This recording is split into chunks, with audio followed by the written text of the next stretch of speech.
Think about America, they present their superheroes, non-existent superheroes. non-existent superheroes as almost like they're gods.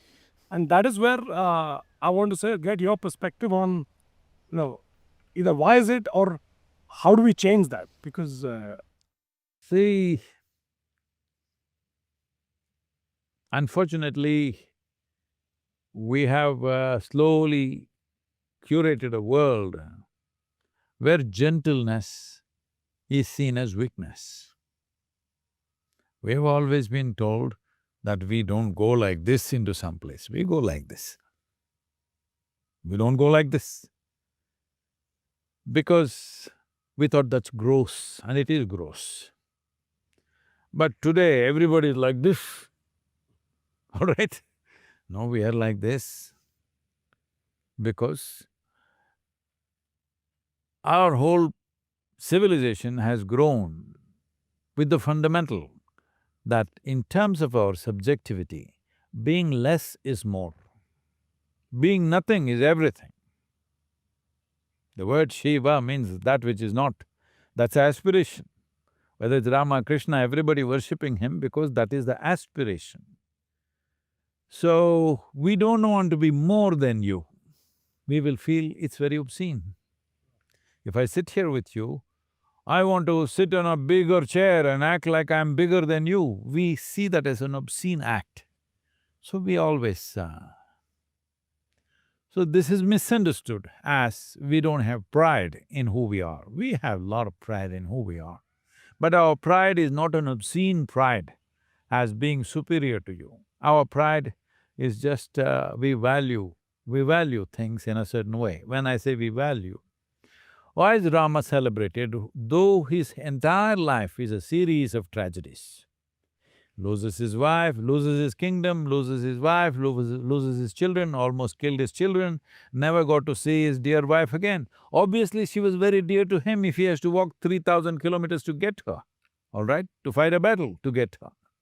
But he never got to see her again, she died in the jungle. So it's a series of tragedies, not just that, till recently he even had real estate problems in this country. Only now it seems to be settled in somehow.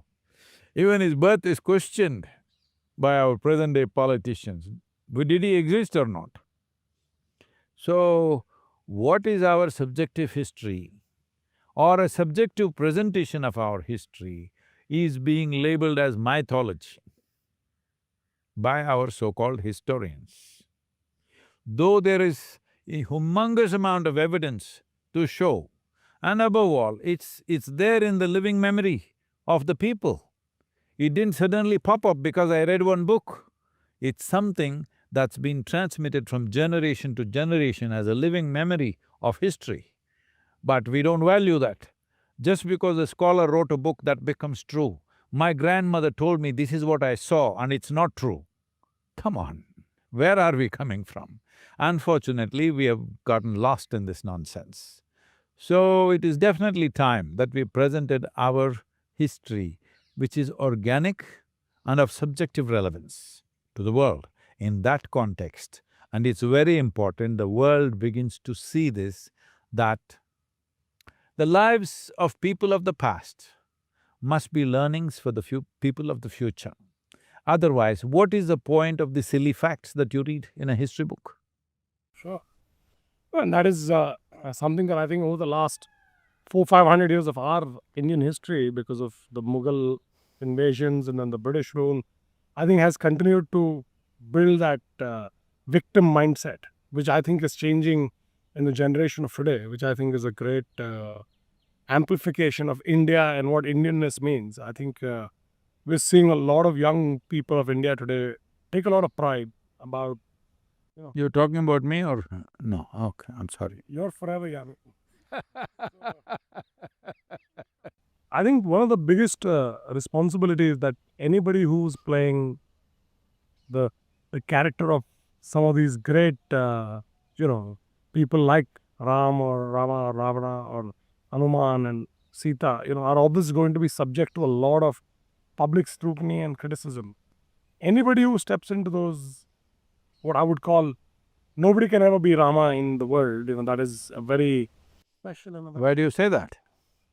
no, I think because the idealism and the reality of what See, Rama we represented must is understand that we do not see Rama as God. Let's understand this properly. We call him Maryada Purushottam. Among the men, he is risen. He is a Purushottama. He is the best of the men. Why do you think best of the men are history? Why can't they exist now? You must understand the wisdom of the civilization, not to just paint him as God, but to say he is a great man, a risen man. Risen in such a way, he looks godlike. This is very important because if you make a god out of him, you'll hang his picture on the wall and that's about it, because he is God and you're you. yeah. You can't be him. He's no more an aspirational, figure, but he is a man who rose. Now he is an aspirational figure, and that's very important, that people should aspire to become like him. This is not a civilization where we just look up to God and pray. We go to the temple, have darshan, we want to imbibe. We want to swallow the God and make it a part of myself. This is the civilization you live in. This is not a civilization where you look up and pray to some god that you can never be. All our gods, Shiva, Rama, Krishna, whoever you take, they all walked this geography at some time.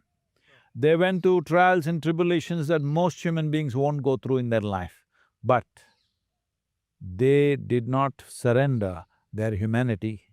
They remained free from whatever life was hurling at them. Life hurled more drama in their life than life hurls drama at your life. A lot more drama. Any one of those situations that happened to Rama would break most men. If they lose their kingdom, they could get depressed. If they lost their wife, they could get depressed. If they lost their children, they could get depressed. Everything happened. But he remained. Because this is called mukti. Because in this culture, in this civilization, the highest value is not God. The highest value is liberation. Freedom is the highest value. Mukti is the highest value, moksha is the highest value. This is an exemplification of that fundamental principle. The only thing that we value is liberation. So he is living liberation, no matter what life does. He is balanced and doing what he has to do. Not that there is no pain. There is pain, but pain will not affect his character. He did not become vengeful. He did not become full of hatred. A man has stolen his wife and keeping her there forcefully. He is not vengeful about him.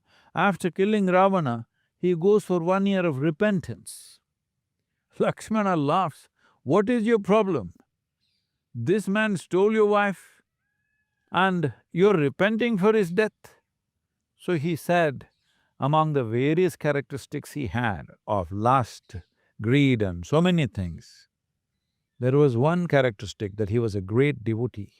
I had to kill that also. For that I repent. 1 year he went to Himalayas after coming back from the war to repent for Ravana's death, for his enemy's death. That's the man. That is the kind of man we need in the world. That is the kind of leadership we need in the world right now.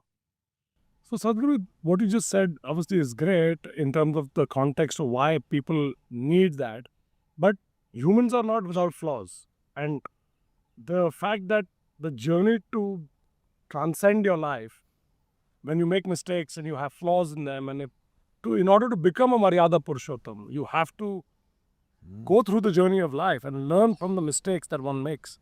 And that's a pretty… This has become a very American fetish. You have to learn from the mistakes. If you are the kind to learn from mistakes, don't ever try skydiving. Sure. The one mistake you make, that's the last mistake you make. With a lot of things in life, it's like that. It's become the any CEO I talk to today, they'll say, "You must learn from your mistakes." I said, "You must learn not to make mistakes, hello?" I'm always looking how never to make a mistake. You make mistakes and you're going to learn from it, how many lifetimes are you going to come back, I'm asking? Life is so brief. In this, if you're going to go on making mistakes because only that way you learn, oh, I'm very sorry for such people. Have you ever felt like your own mind is working against you? Days that start with a fog of confusion and end in mental fatigue. Your thoughts scattered, your focus fleeting, your inner world a storm of noise.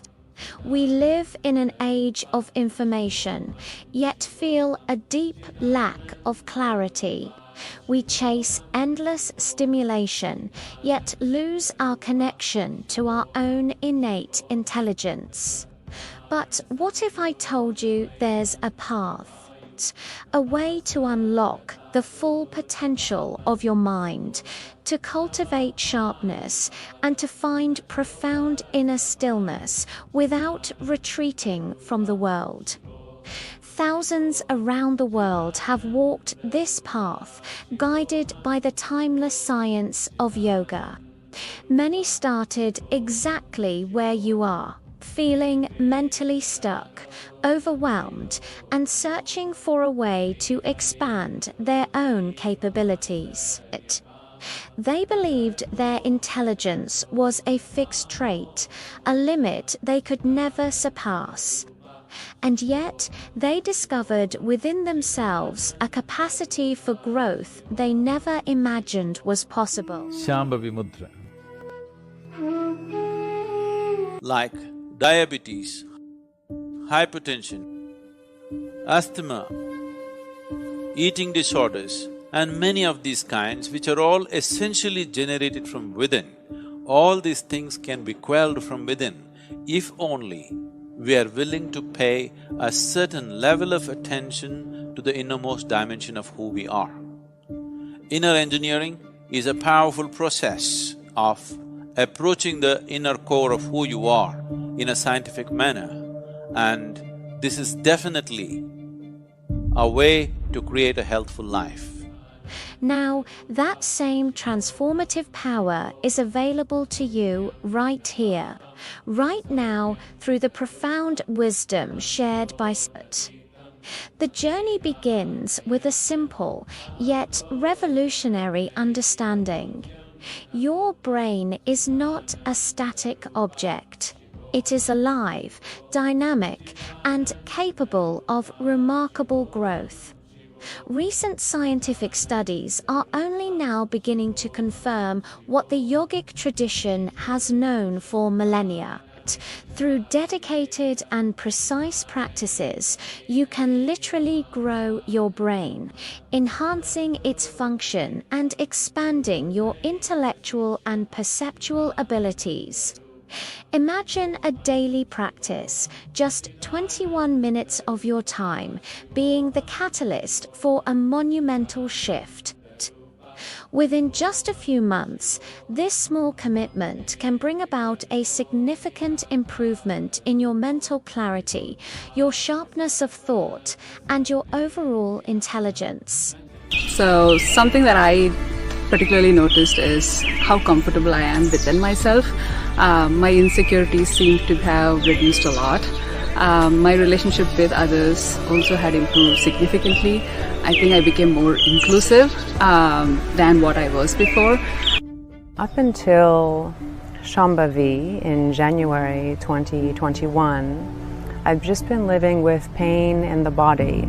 The first result I'd like to point out about Shambhavi Kriya is that it's had a tremendous effect on my physical well-being. Somehow, some way, I don't know the science behind it, but it's keeping me free of pain. Being able to sit without noticing my body for long periods of time, that has just had tremendous impact on my mental and emotional stability. Took inner engineering. Like I said, this is a This is not a mystical promise. It is a tangible, verifiable outcome of applying a powerful inner technology. The yogic sciences offer a direct method to engineer your interiority, to cultivate a mind that is not a source of turmoil, but a brilliant instrument of perception. At the heart of this transformation lies a practice of immense power and antiquity, curated.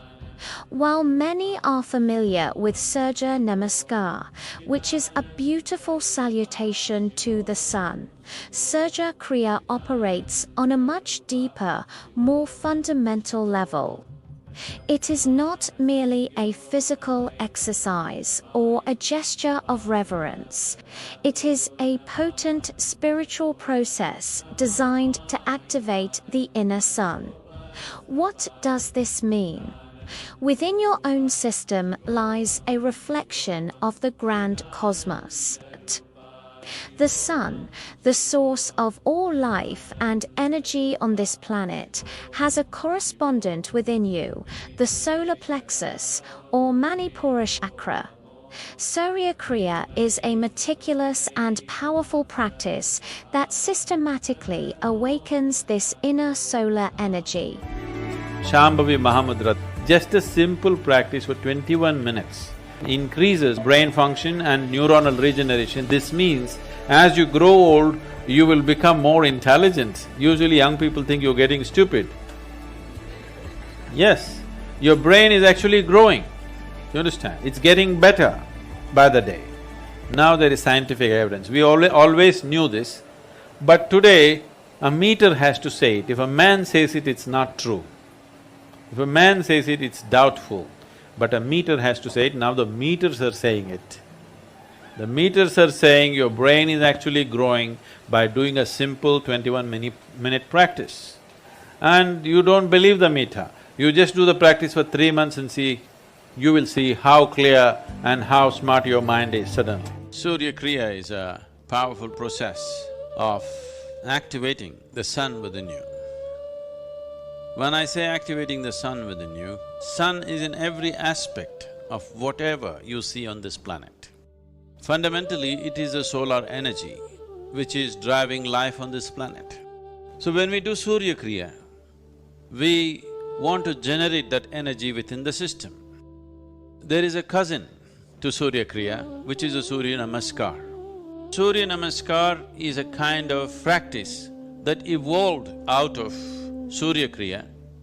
Surya Namaskar is largely a way of saluting the sun, but Surya Kriya has more spiritual intentions. Surya Kriya has more powerful connotations attached to it. When this inner sun is ignited, it brings a profound balance to your entire system. It stabilizes your body, calms your mind, and aligns your energies, creating the perfect foundation for life to blossom within you. Unlike Surya Namaskar, which is about paying homage, Surya Kriya is about internalizing and embodying that solar power. It is a way to generate a stable, lasting source of energy and light from within, sustaining and nourishing every aspect of your being. This awakening of inner energy is the key to unlocking your true potential. When your system is balanced and energized, your mind naturally becomes clear and incisive. The fog lifts, the mental chatter subsides, and you are left with a profound sense of presence and capability. This is the state where intelligence is not just about processing information, but about profound perception and insight. Finally, and perhaps most importantly, Sadhguru reminds us of a fundamental truth that underpins this entire journey. The grace of yoga is always present. The grace of yoga is always upon you. Just keep yourself open. Keeping yourself open means Keep your normal concerns aside. Who is thinking what about you, what is happening, what is not happening for you, just leave that aside. You're breathing, you're alive, this is the greatest thing. Become available to the grace of yoga. This will become a fantastic thing. It's not far away, it's within you. It is a boundless, ever-available force, like the very air we breathe. It is not something we must earn or strive for in a desperate chase. Our only task is to make ourselves available to it, to become open and receptive. This requires a conscious decision to set aside the burdens we carry, our worries about what others think, our anxieties about the world around us, the endless loops of our own thoughts. It means cultivating a state of simple, willing openness. The Academy is an online platform designed to guide you on a journey of balance and self-transformation. Inside, you'll find exclusive video lessons and teachings inspired by Sadhguru, one of the world's most respected masters of yoga, meditation, and conscious living. You'll discover how to quiet the mind and awaken your inner energy, how to nourish your body with awareness and vitality, and how to bring spirituality into your daily life, even amidst the noise of the city.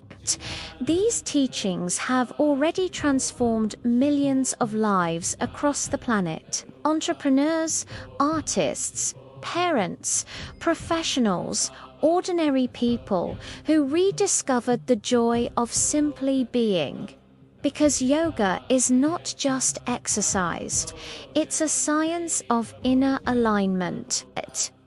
When practiced consciously, it reorganizes your body, mind, and energy. For less than $20 per month, you'll have unlimited access to all content inside the online Yoga Academy. You'll receive yoga practices for beginners and intermediates, guided meditations to calm the mind, teachings about healthy eating and conscious living. New exclusive lessons added every month. You can watch anytime, anywhere, at your own rhythm, in your own space. No rush, no pressure, only presence. Maybe this is the sign you've been waiting for, a gentle reminder that it's time to take care of yourself, to turn inward, to reconnect with the essence of who you truly are. Click the link in the description of this video or visit our channel's homepage and join the online Yoga Academy Wise Guru today. We're available only 100 vacancies, and the first 10 people to sign up will win 3 ebooks from Sadhguru. So register now by clicking on the link that is in the description of this video.